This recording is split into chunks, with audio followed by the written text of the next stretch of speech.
Hello everyone! So Bawal sa summertime, pagtabag or usong-uso mainom ngayon kuan yung tubig. sipon, ubo, Pag-inom sila lagnat ng ng mga aso at pusa. Itong si Coffee, yung sipon niya parang nagpapasukan. severe na kasi nahihirapan na Napainom pa pag siyang oregano huminga. kay ano. Tapos ayaw niyang kumain. Una, Painom ko na ko kumakain siya naman og siya, marami papidoxy. pero sinisipon. Pinapainom ko siya ng luya at turmeric. Tapos nilalagyan ko din yung pagkain niya. Tapos, recently, parang lumala siya. Hindi ko kasi alam, akala ko okay na. Lagi kasi siyang natutulog, kumakain naman. So, yung ginawa ko, nanghiram ako ng nebulizer. So, Ilanghap na ga ang nilagyan ko aso yung ba.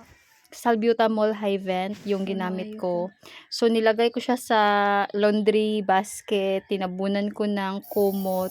So, dyan ko pinausukan kasi gusto niyang lumabas. So, kahit hindi mo nilagay sa ilong niya, malalanghap niya pa rin yung usok.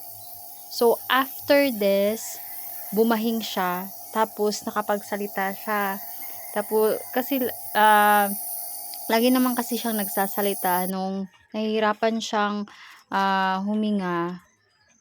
Yun, Okay na yung pamatsyag. na-alarma ako. So, yung ginawa ko, Bawal sa once a day na hapon may gamay ah, mabilin nga tambal. pinapausukan ko siya ng Thank you Lord. salbutamol. Tapos, after that, kumain na siya. Um, ay, no, after nung pinausukan ko siya, ilang minuto, uminom siya ng tubig ng kusa.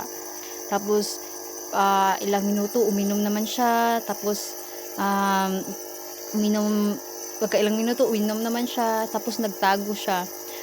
Tapos, nung kumain naman siya ng kusa.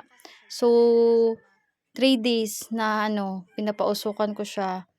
Tapos, may nakita akong tutorial na anong dapat ipainom. Kasi pinapainom ko siya ng oregano. Hindi pa rin. So, pinainom ko siya ng cetirizine syrup. Wag yung grapes nga na flavor. So, okay na yung walang flavor or orange. Sa amin kasi yung available is orange flavor. So, pinapainom ko siya twice a day.